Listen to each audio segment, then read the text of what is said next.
of eating in Islam was? Who remembers? Yes. Start your meal with salt and end your meal with just a little salt. We talked about that last week. And number three was, who remembers? Yes. It is recommended to eat with your hands, and specifically three fingers. And we said, obviously, if you washed your hands before that, then it would make sense. So these are three etiquettes that we already discussed. Let's go to number four. The fourth etiquette of eating food in Islam that we are taught by the Ahlul Bayt alayhim salam, it is recommended to prolong your meal time. The time that you spend eating your meal, it's recommended to prolong it. So, in Islam, there isn't really the concept of fast food. Islam says slow food is a lot better for you. And that's specifically when you're eating food. Listen to this hadith from Imam al-Sadiq. The Imam is narrated saying, أطيل الجلوس على الموائد.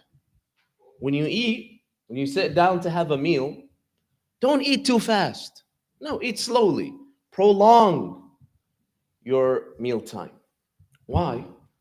He says, فَإِنَّهَا سَاعَةٌ لَا تُحْسَبُ مِنْ أَعْمَارِكُمْ. For it is an hour that will not be counted from your life. Now, what does that mean? When you sit down to have a meal, don't rush. Take your time. The clock isn't ticking.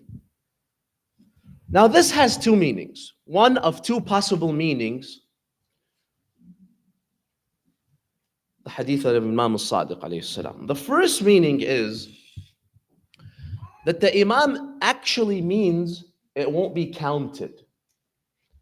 Every single one of us, brothers and sisters, when we're born, God writes for us a certain amount of years to live, months, days, hours, right? So you've only been given a limited amount of time to live. Every hour that passes by, you just lost 1 hour. And you're 1 hour closer to your life ending. That's why don't waste time, because you're not given unlimited time in this dunya. Don't waste any time. So based on this notion that every person has been given a certain amount of time to live in this life, Al-Imam al-Sadiq is saying here, there are some exceptions. There are some hours of your life where they're not counted. Meaning that whatever God gave you, let's say God gave you, 50,000 hours to live, 100,000 hours, your meal time is not included. So don't rush. Why do you rush? It's not going to be counted against you. It's not going to be taken away from the overall time that God has given you. And we have certain ahadith that indicate it's not just your meal time. For example, we have a hadith that says whoever visits Al-Imam al-Hussein alayhi salam, if you visit Al-Imam al-Hussein, the time that you spend in Karbala will not be counted from your life. So let's say Allah Azza wa Jal has given you 10,000 days to live, and I spend a week. That week will be in addition to what Allah has already written for you. That's if you go for ziyarah. So don't try to be clever and go live in Karbala and you'll think you'll be immortal. Only if you go for ziyarah. So some people, they feel like they don't have time. I have to go quickly. Well, with the ziyarah of Imam al-Hussein, time doesn't even count. Allah will just add whatever days that you spent there will add. So this is kind of the same meaning. So this is the first meaning of the hadith of Imam al-Sadiq, where he says, eat slowly, take your time when you're eating. Like this beautiful gentleman here. He's been eating since what time? I'm sorry, I don't want to pick on you. But that's a good thing, right? Because the Imam recommends that. So That's the first meaning. The second meaning is to translate the hadith of the Imam not by stating the word count. You see, the first way that we interpreted was the Imam was saying that don't eat too fast because your mealtime won't count from your life. It's extra. The second meaning is it won't be it won't be accounted for. What's the difference between count and account? So years will not be added, days, hours will not be added. However, that hour or half an hour, whatever you spend eating a meal, Allah will not hold you accountable for. So wait a minute. That means any sin I commit while I'm eating my meal, God won't hold me accountable for? No. So what are we talking about? The hadith of Imam Ali says, he told this to his daughter Kulthum, and that was the day in which he was struck by Ibn Muljam, the 19th of Ramadan. And we have other traditions from the Prophet and other Imams that state the same thing. That this dunya, brothers and sisters, Allah Azza wa Jal records everything we do, right? Why? If you do something that's not haram, that's not a sin, nor is it a good deed. You're walking, you're sleeping, you're just chatting. It's not haram, right? Everything you do, it's recorded. The Quran says, "Ma yalfidhu min qawl." Every word you say, every word you say. If you're humming, if you're just talking, having a conversation about a sport, why would God record that? It's not haram, nor it's a good deed. God doesn't do anything for no reason. Imam Ali explains why. He says, "Inna dunya fi halaliha hisab, wa fi haramiha iqab." You see, this dunya, one reason why you don't want to spend too much time in this dunya, unless you are using your time very, very wisely, is because the Imam says your actions will either be halal or haram. If your action is haram, why is Allah recording? There's gonna be punishment. But if it's halal, there's no punishment. Halal means it's permissible. So why is God recording it? The Imam says, "Fi hisabiha, fi halaliha hisab." Even the halal, whatever you do that is permitted by Allah, there's accountability. How? Well, I didn't do anything haram. Yes, you won't be punished, but you're going to be asked about it. Why did you sleep so much? Why did you eat so much? Why did you talk so much? Why did you watch too much YouTube? Why did you? Even if it's not haram, Allah is still going to question you, interrogate you, and He wants an answer from you.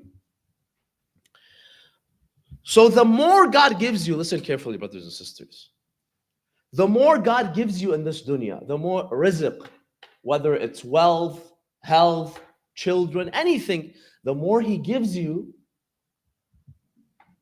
the longer your interrogation will be on the Day of Judgment. And the less He gives you, the less you indulge in the dunya, the faster you will finish the Day of Judgment, because there's not too much to ask about, right? It's like when you go to the airport. When they see you have like 6 bags, coming back from the Middle East, they're gonna most likely tell you, go in that slow line. We want to check every single bag. But imagine you come just with a backpack, right? And what are they gonna check? Just some basic clothing, right? So you're gonna finish way quicker. If you're being interrogated, you don't want too much stuff. Now, are they punishing you? No, they just want to check everything. But if you have 3, 4, 5 bags, it's gonna take much longer. And the Imams of Ahlul Bayt, by the way, have spoken about this many times. They give us on the example, subhanAllah, of a tax collector. Because even back then, there was a tax collector. And usually they would focus their resources and their interrogations on who? on the wealthy, right? Just like the IRS, supposedly, that's what they're supposed to do today. It was mostly on the ships. They would go in the ports because people would go on those trips and they would bring goods. So if they see a boat that's filled with goods, right? That boat is probably gonna have to spend a day or two just being checked. Versus a small boat comes with barely anything in it. 10, 15, 20 minutes and they'll be out of there. Right? Because what are they gonna check? But the Imams tell us Allah Azza wa Jal on the day of judgment, when He wants to ask me about my life, He gave me so much good things. What did I do with it? Did I thank Him for it? Did I spend it in a good way? Even if I never spent it in haram, He's going to ask me about it. But if Allah gave you, Allah gives everyone a lot. But if He gave you less than other people, it makes sense for Allah Azza wa Jal to what? To make your interrogation session much quicker. That same hadith that I mentioned of Kulthum, the daughter of Imam Ali, the 19th of Ramadan, the last meal that Imam had before he was struck with the sword, he had his iftar in the house of his daughter Kulthum. Kulthum says, I brought the iftar of my father Amir al-Mu'mineen. What was his iftar?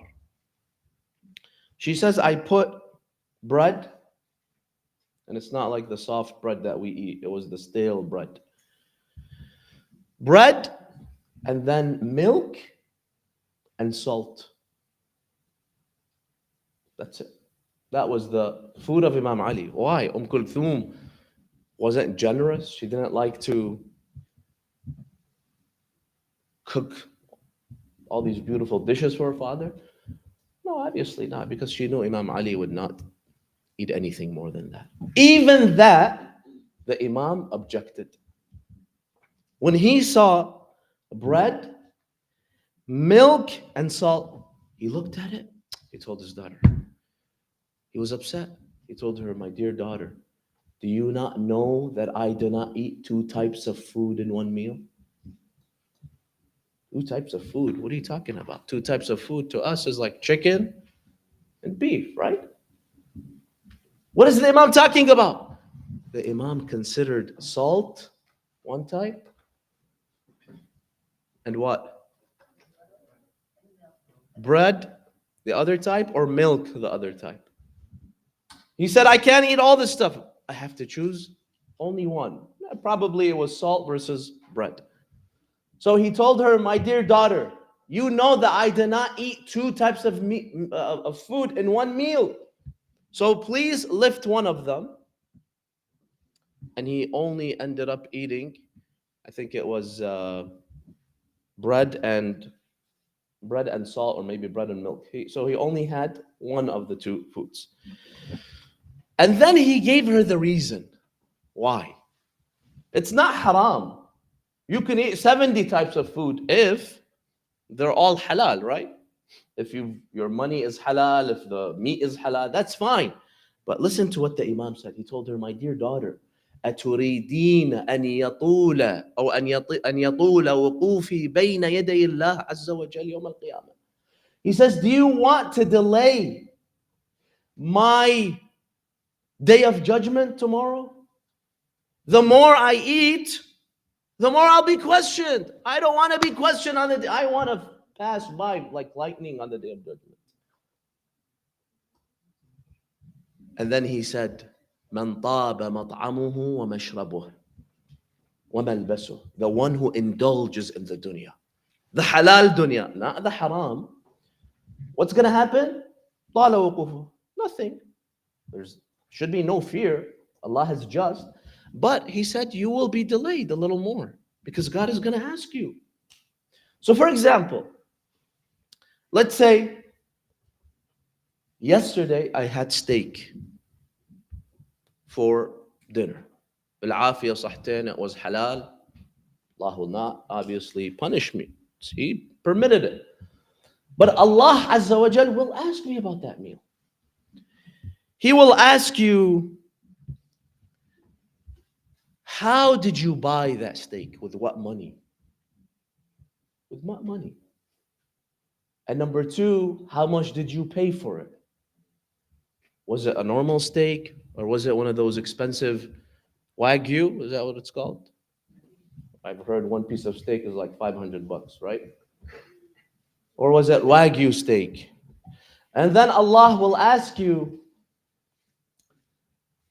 when you eat, how much did you eat? Did you eat half a pound, 1 pound, a pound and a half? Now, why? Because Allah Azza wa Jal then will ask you, did you thank me after you ate that meal? Was your thank that you sent to me in line with the meal? I mean, if you have a $500 Wagyu steak versus you just have a salad for lunch or dinner, right? The thank you that you tell Allah should be the same. After a salad, just a normal thank you. After that Wagyu steak, how many times you have to say thank you to Allah? Hmm? Well, it's not really about the number of times, but you have to be more appreciative because God gave you much more. So He's going to ask you that I gave you this good, العافية, صحتين, but did you remember to thank me? Allah will tell you, okay, صحتين, you had this beautiful steak, but how much did you spend helping others? Just your meal was $80, $90. And then when you give for me, for Allah, for other people, you give pocket change. So remember, Allah Azza wa Jal says, enjoy the dunya. But the more you enjoy from the dunya, the more He's going to expect from you. Don't be just a selfish human being indulging in the dunya. Indulge while you give. This is a beautiful strategy. So see, Islam is not against indulging in the halal dunya. Indulge as long as what? As long as you're not just being a selfish being, just thinking about me. When you're eating a $70, $80, $90 steak, don't take out the $5 bill and give it fi sabilillah. Don't be cheap with Allah and so generous with your stomach. So Allah subhanahu wa ta'ala is going to ask you about everything that has to do with your meal. The more you indulge, the more Allah is going to ask you. Now, is this clear? Let's go back to the hadith of the Imam. The Imam says, do not rush when you eat. Take your time, for you will not be held accountable for that time that you spend eating. The Imam is making an exception. He's saying that everything about your meal, you'll be questioned. So, it is better not to indulge too much. Take just what you need. However, the time that you spend eating whatever you're eating, God will not ask you about that. Whether it took you 5 minutes or it took you an hour to eat that steak. He's not going to ask you about the time. In fact, the Imam says, no, take more time in eating that food. So this is the second meaning of the hadith. Remember, the first meaning is it won't be counted from your life. The second meaning is no, Allah won't question you about how much time. Yes, He's going to ask you, how much did you eat? How much did you buy it for? Where did you get the money? But how long? No, He's not going to ask you. So the Imam says, take advantage of that. If you're not going to be questioned, have a 1 hour meal and enjoy it. Now, the question that many of you may be thinking, why? Why does Islam recommend, according to this tradition, to prolong your meal? Don't rush. One reason is because eating slowly, my friends, eating slowly has many benefits for us. And unfortunately, today, the way that we live our lives, everything's just fast-paced. Most of us are probably, especially Monday to Friday, we are fast eaters. Fast food, fast eating, microwave food. A lot of people have their meal while they're standing, while they're driving, because we just have so much to do. We don't have that much time to eat food. And eating slowly, my dear brothers and sisters, has so many benefits for your health, and not just for your health, for the quality of your life. You enjoy life much more when you eat slowly, and it's very healthy for you. Let me explain. First, sallu ala Muhammad wa ali Muhammad. What are the benefits of eating slowly? Now, I'm gonna here because I think I can group this with the next etiquette. So I'll mention this together. The next etiquette that I wanted to discuss was this, that the Imams of Ahlul Bayt tell us one of the etiquettes of eating is that number one, make sure you chew your food well. Make sure you chew your food very well. And number two, try to make your bites smaller. The morsels, make them smaller versus large bites where you need like 2, 3 minutes just to break that down and devour it.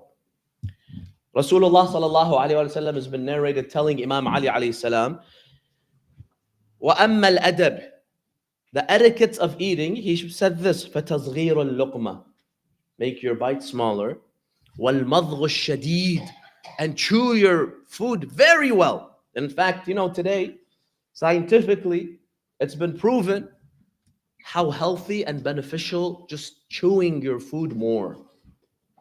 It's very beneficial, and even they give you a number. Any of you has ever Googled this? What is it? Very close. The magic number is 32. Just Google it. Why 32? I have no idea. But the point is, chew it a lot. Chew it until kind of you feel tired by it. So many health benefits just from chewing your food very well and making your bites smaller, because remember, the smaller the bite, the easier it is to chew it very well. Now let's go back to the previous etiquette, eat your food slowly. Why? One reason could be, brothers and sisters, is because of all the health benefits of eating your food slowly.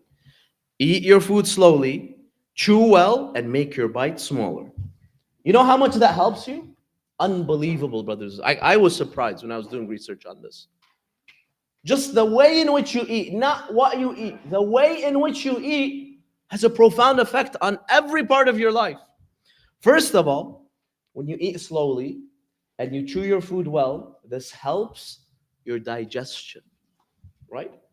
Because remember, your stomach has to break up all that food. So your mouth is supposed to help your stomach before it goes into your stomach, breaking it up very well. So the more you chew, the less work on your stomach. And the less you chew, this has been all proven medically, scientifically, the less you chew your food, you take those bites and you have to gulp that food. The less you chew your food, the more digestive problems it would create. The faster you eat your food, the more digestive problems it can create. Like what? Like bloating. Just try it. Eat the same meal in 10 minutes versus 20 minutes. It has a direct effect on bloating.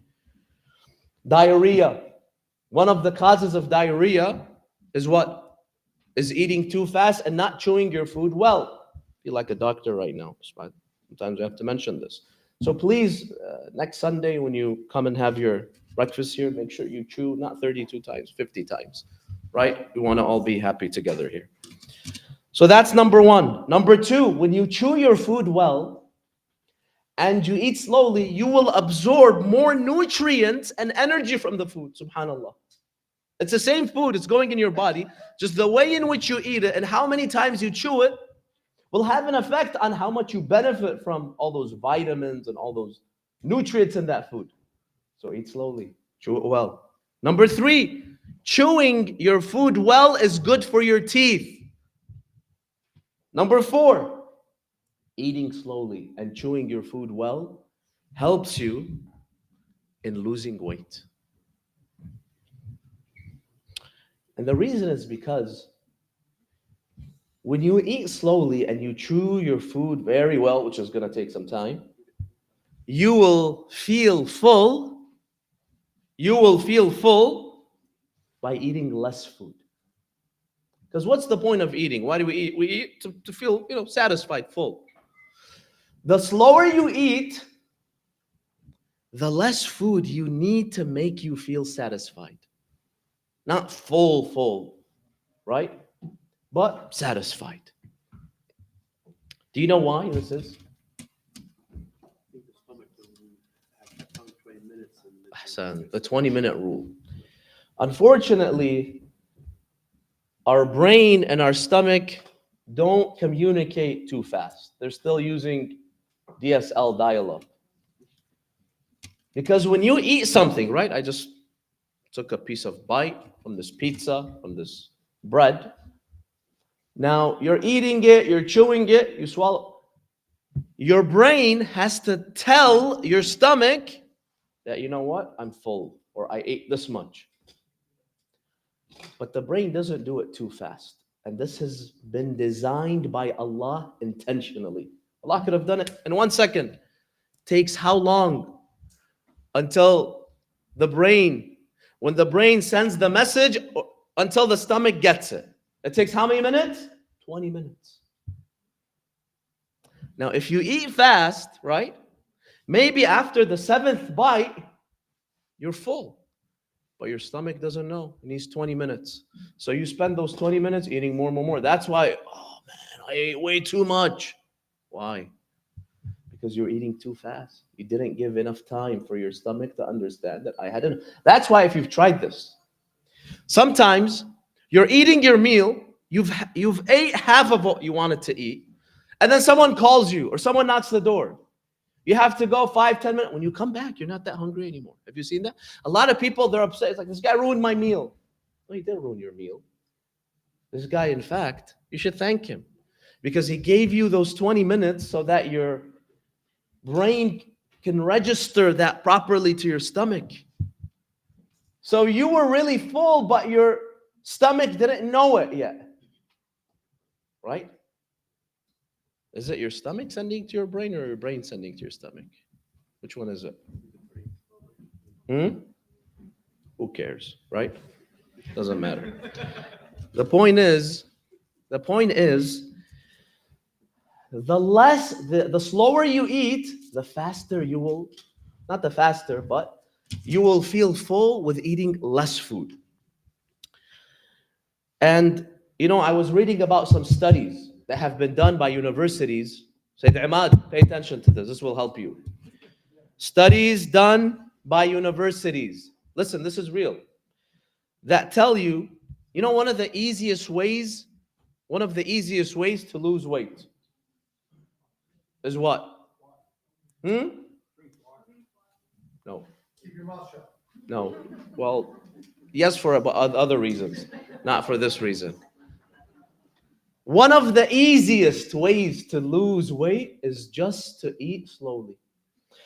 There's been many studies that have been done that tell us just by eating slower, don't change the food, don't change how much you eat or what you eat. Aslan, don't even exercise. Just make one simple change in your diet, in your meal. Instead of taking 15 minutes to eat that meal, take 30 minutes, 40 minutes.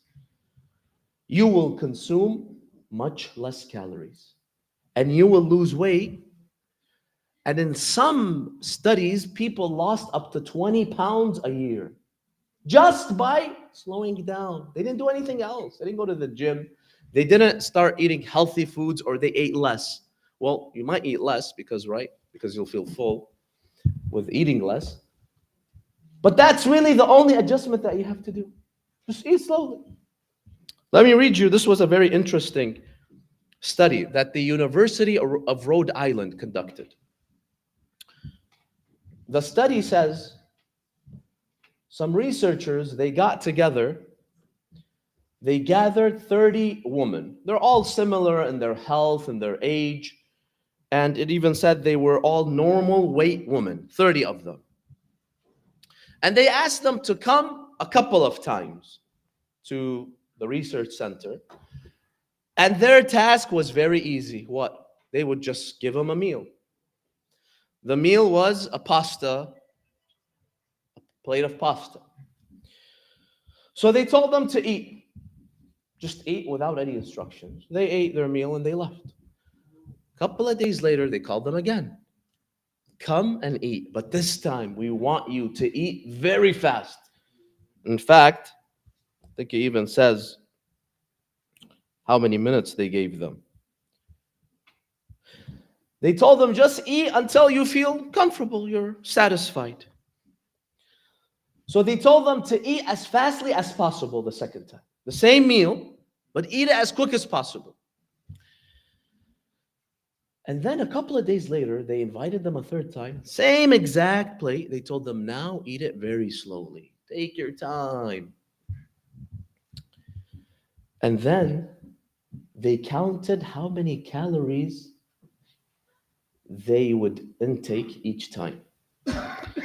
So they realized that when these women would eat quickly, they consumed on average 64,000 calories.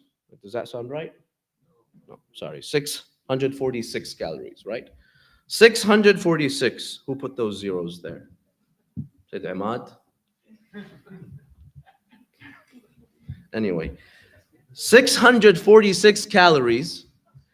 But in how many minutes on average they finished that whole plate of, like, the full meal? 9 minutes. Because they were trying to eat pretty fast.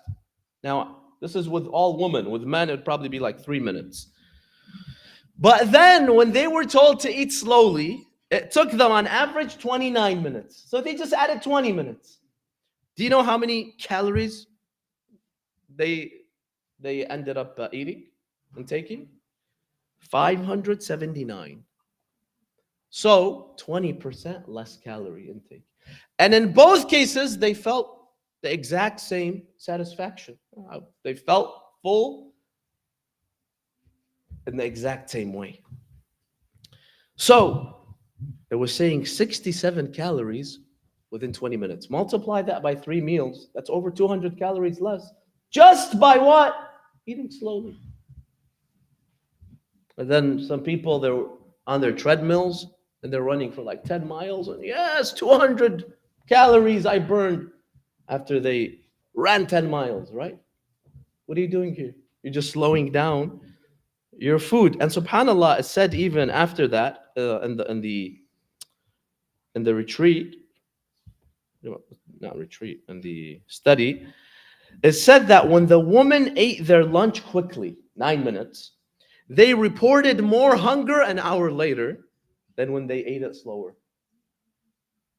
So when you eat your food fast, not only are you going to eat more food, not only is that more calories, not only is that going to lead to obesity, weight problems, but then just an hour later, you're more hungry than if you had eaten it slowly. Why is that? Why do you think that is?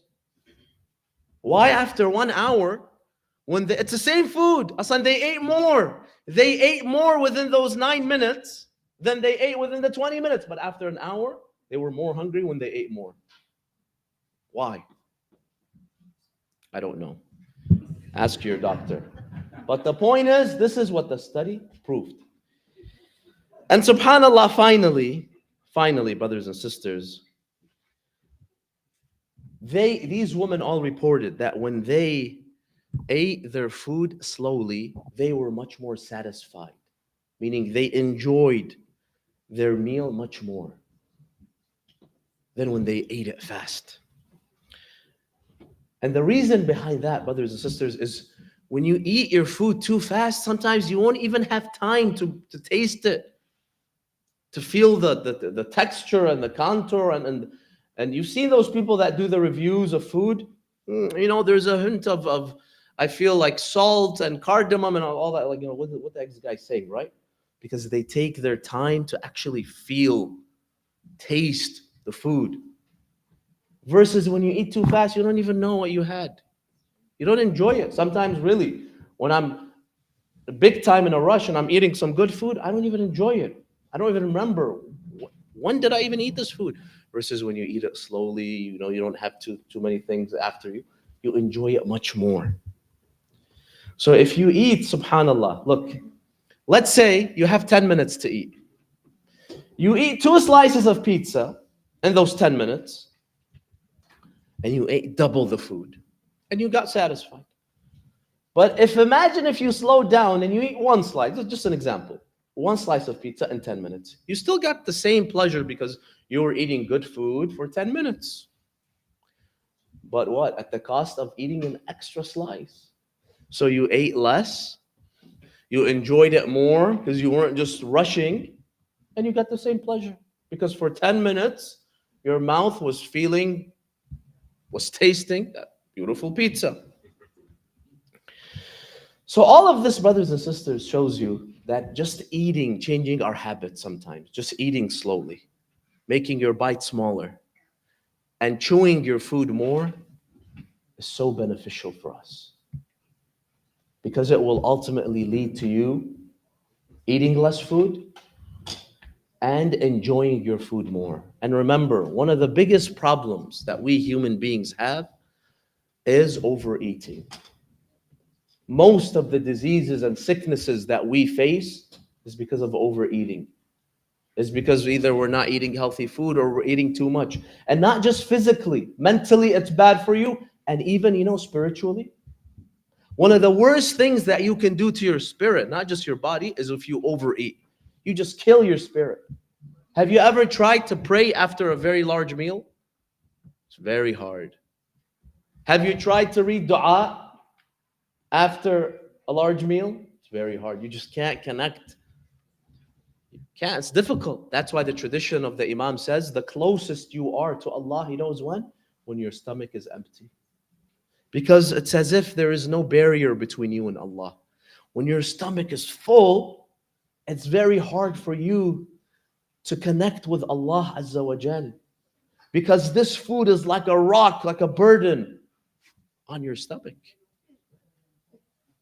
Right? That's why, subhanAllah, me in the month of Ramadan, I hate eating my iftar before praying. I know many of us, we're waiting as soon as it is 8:01 and 23 seconds before the alif of Allahu Akbar of the adhan, we're devouring that food, right? And I know I'm hungry, I'd like to do that, but then salah becomes a huge burden upon me. Because with all that food, how am I going to stand up and prefer? It's physical and spiritual. You pray before iftar? No, sorry, you can't pray before maghrib. That doesn't work. So that's why I would rather, even though I'm hungry and I'll enjoy my food later, but then after that, salah will be dreadful for me. Literally. Just can't pray anymore. Because you could feel that weight, not just physically, spiritually on you. So, brothers and sisters, Islam says, follow these basic etiquettes. Now, some of these have also become, right now, either common sense or science has discovered it. But imagine 1400 years ago, Rasulullah tells Imam Ali, Ya Ali, chew your food well.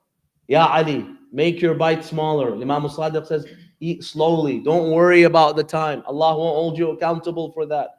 Allah won't count it from your life. You think people understood how the digestive system worked and it takes your brain 20 minutes to send that? Now it's making more sense.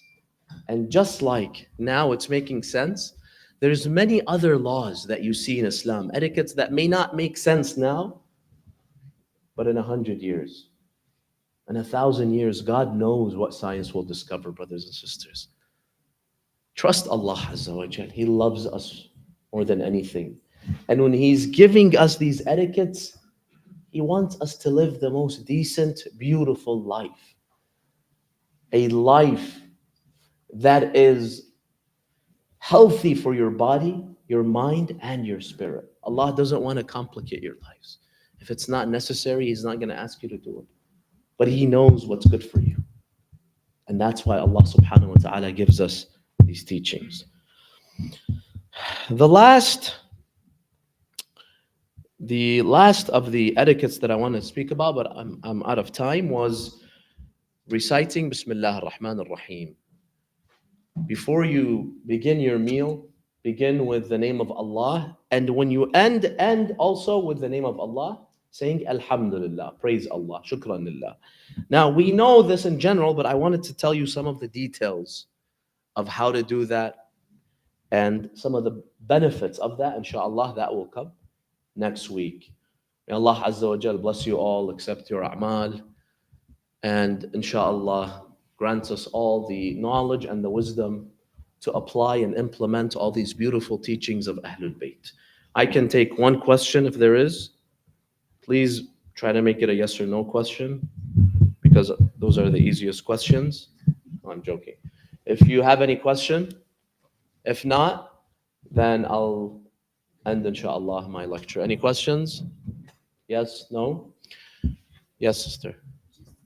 So when I'm thinking about, like you made the point of food and how Allah subhanahu wa ta'ala, when He gives you more, right, there's a certain mindset that you have to have, right, being more thankful for Exactly. what you have. And I think The more he gives you, the more the responsibility. so as I was listening to you speaking, I was thinking about the spectrum of the Anbiya, right? We see Nabi Isa alayhi salam lived a very humble life. His bed was straw, his Yes. food was stale bread and water. You read all these ahadith about how he lived this very non-materialistic life, but then you have Nabi Sulaiman alayhi salam, who was given a great deal of wealth. He probably had every kind of food, Power, wanted wealth, in yes. existence. So Yes.